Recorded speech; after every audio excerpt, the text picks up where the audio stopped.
दोस्तों, धरती के टिके रहने को लेकर आपके बचपन में भी कोई न कोई कहानी जरूर आई होगी। आपने उस कहानी को सुना भी होगा और उसे उस वक्त सच भी मान लिया होगा। ऐसी कहानी एक मैंने भी सुनी थी, जिसमें कहा गया था कि नंदी के सींग पर हमारी धरती टिकी हुई है, और जब नंदी एक सींग से दूसरे सींग पर धरती को बदल लेता है तब उस समय धरती पर भूकंप आ जाता है। यदि आपने भी कोई ऐसी कहानी सुनी है तो हमें कमेंट में लिखकर जरूर बताइए और कौन सी कहानी आपने सुनी थी। लेकिन सवाल वही का वही है कि हमारी पृथ्वी आखिर अंतरिक्ष में टिकी हुई कहां है। दोस्तों, जब पहली बार इंसान ने पृथ्वी से ऊपर उठकर उड़ान भरी तब उसने पहली बार धरती को आसमान में देखा और उसे समझ नहीं आ रहा था कि वो क्या देख रहा है। दोस्तों, हमारी पृथ्वी देखने में बड़ी सुंदर है और अभी तक ब्रह्मांड में यही एकमात्र ऐसा ग्रह है जहां हमने पता किया है जहां पर जीवन है, यानी हमारी पहुंच में अभी तक हमने कहीं भी जीवन के दर्शन नहीं किए हैं। लेकिन कभी दिमाग में यह सवाल हमेशा आता है और आता रहेगा कि आखिर हमारी पृथ्वी अंतरिक्ष में किस चीज पर टिकी हुई है, क्योंकि पृथ्वी के दाएं बाएं ऊपर नीचे कुछ है ही नहीं इसके ऊपर ये टिक सके। इतना ही नहीं, पृथ्वी किसी डोर या धागे से भी नहीं बंधी है, तो फिर कैसे सूरज का चक्कर लगाते हुए एक गति में घूमती रहती है और उस दूरी को भी मेंटेन करती है जिस दूरी से ये सूर्य का चक्कर लगाती है। तो चलिए आज हम इन्हीं सवालों का जवाब हमारी इस वीडियो में देने की कोशिश करते हैं। अंतरिक्ष में सूरज का निर्माण और अन्य ग्रहों के अस्तित्व में होने से ही लाखों सालों में कई परिवर्तन हुए हैं, या फिर यूं कहें जिनकी वजह से धरती पर जीवन संभव हो पाया है। पृथ्वी पर शुरुआती दिनों में जीवन का कोई नामो निशान नहीं था, बल्कि केवल एक दहकती हुई आग का गोला थी। आज के समय में आप शुक्र ग्रह को देख सकते हैं, ऐसी ही धरती हुआ करती थी जहां का तापमान बहुत ज्यादा हुआ करता था और चारों तरफ ये आग से झुलसी हुई दिखाई दे रही थी। जो पृथ्वी आज आपको रंग बिरंगी दिखाई देती है या नीले रंग का जो गोला दिखाई देती है, यह एक आग के गोले जैसे दिखाई देती थी। इसके बाद के समय में यह ठंडी होती चली गई। इसके बाद चांद का निर्माण हुआ, जिससे पृथ्वी का गुरुत्वाकर्षण बल तैयार होने लगा। पृथ्वी का गुरुत्वाकर्षण बल सूर्य के गुरुत्वाकर्षण बल के मुकाबले बहुत ही कम है। इसी की वजह से पृथ्वी लगातार सूर्य के चक्कर लगाती रहती है, क्योंकि चक्कर नहीं लगाएगी तो सूरज पृथ्वी को अपनी ओर खींच लेगा और पृथ्वी सूरज में समा जाएगी। केवल पृथ्वी ही नहीं, बल्कि हमारे सौरमंडल के जितने भी प्लेनेट हैं वो भी सूर्य की परिक्रमा करते हैं। सूर्य का गुरुत्वाकर्षण बल इतना मजबूत है कि कोई भी ग्रह अपना ऑर्बिट छोड़कर नहीं जा सकता। वह सूरज से जितना दूर है उतनी ही दूरी पर उसकी परिक्रमा करता रहेगा। इसी गुरुत्वाकर्षण बल की वजह से हमारी पृथ्वी घूमते हुए सूर्य का चक्कर लगाती रहती है और न कभी इससे दूर जाती है और न ही कभी इसके पास आती है। जब पृथ्वी सूर्य का एक चक्कर पूरा करती है, इस चक्कर में लगाया गया समय धरती पर 1 साल का होता है। लेकिन यहां पर एक सवाल यह भी उठता है कि पृथ्वी का सूर्य के साथ कनेक्शन केवल गुरुत्वाकर्षण बल का ही नहीं है, फिर इसके पीछे कोई और भी वजह है।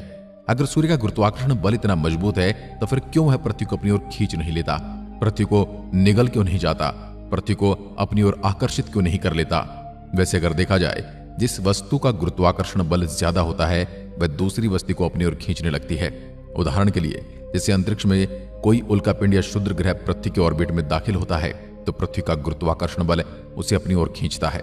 इसका परिणाम यह निकलता है दोस्तों, उल्कापिंड और क्षुद्र ग्रह का टकराव पृथ्वी से हो जाता है। ऐसे में ये कह सकते हैं कि पृथ्वी सूर्य से केवल गुरुत्वाकर्षण बल से ही नहीं जुड़ी हुई है, बल्कि इसके अंतरिक्ष में टिके रहने का कारण भी यही है।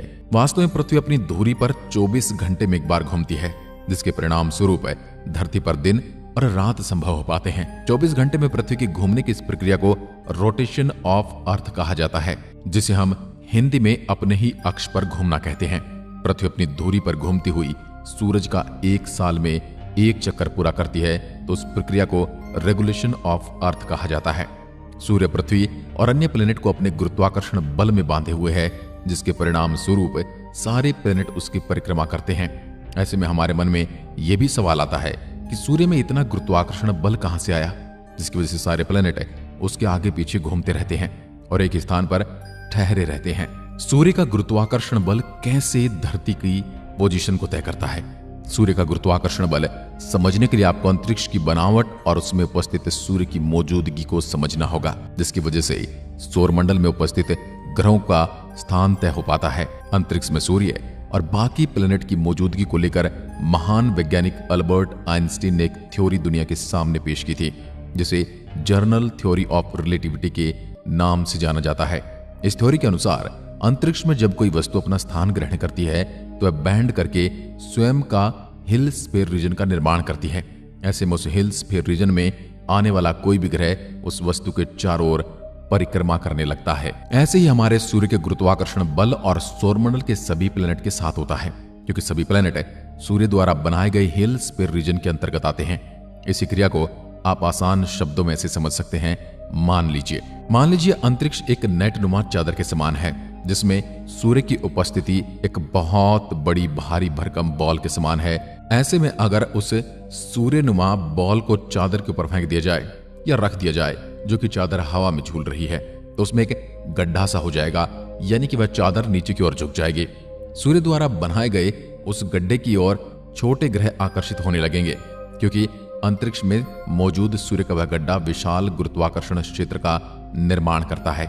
इसी गुरुत्वाकर्षण बल की वजह से एक स्थान पर स्थित रहने का क्षेत्र मिल जाता है, जो अंतरिक्ष में दूर दूर तक मौजूद नहीं। ऐसे में पृथ्वी का अंतरिक्ष में टिके रहने का कारण सूर्य की उपस्थिति और उसका बल है, और उसके द्वारा बनाया गया हिल स्फीयर रीजन जिम्मेदार है, जो अंततः अंतरिक्ष में हमारी धरती को एक और जगह ठहर कर परिक्रमा करने के लिए स्थान प्रदान करता है। आखिर पृथ्वी सूर्य में क्यों नहीं समाती?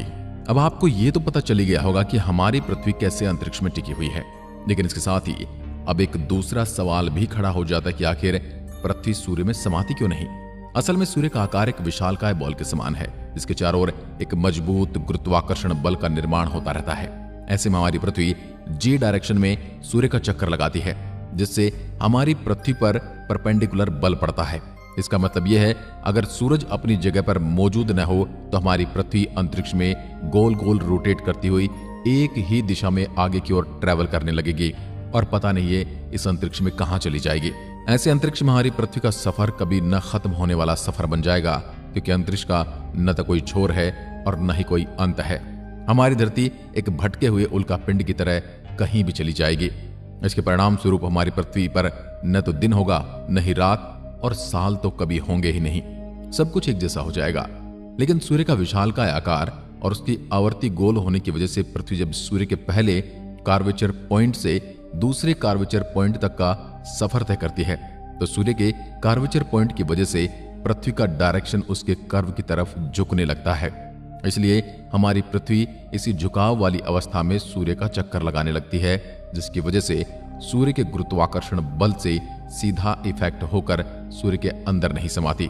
दूसरी तरफ सूर्य का विशाल गोलाकार और विशाल कार्वेचर हमारी पृथ्वी और अन्य प्लेनेट को अपने से बांधे रखता है, जिसकी वजह से कोई भी ग्रह अपनी दिशा नहीं भटकता और सौरमंडल में अपनी अपनी जगह पर टिका रहता है। अगर आसान भाषा में समझे तो हम ये समझ सकते हैं कि जितनी शक्ति से सूर्य इन ग्रहों को अपनी ओर खींचता है, उतना ही बल ये अपनी घूर्णन गति से क्रिएट करते हैं। यानी कि इनके घूमने के लिए सूर्य के चारों ओर चक्कर लगाने से इनको उतना ही बल मिल जाता है जितने बल से सूर्य इन्हें अपनी ओर खींच रहा है। इसकी वजह से ये अपनी एक पोजीशन बना लेते हैं, जिससे न तो ये सूर्य की ओर जाते हैं और न ही कहीं सूर्य से दूर जा पाते हैं। आशा करता हूं आज का कॉन्सेप्ट आपको समझ में आया होगा कि हमारी पृथ्वी अंतरिक्ष में कैसे टिकी हुई है और कैसे एक खुले आसमान में ये सब चीजें इधर उधर एक निर्धारित पाथ पर चल रही हैं। तो दोस्तों, ऐसी वीडियोस के लिए हमारे चैनल को सब्सक्राइब करें। एक बार फिर मिलते हैं, तब तक के लिए नमस्कार, जय हिंद, जय भारत।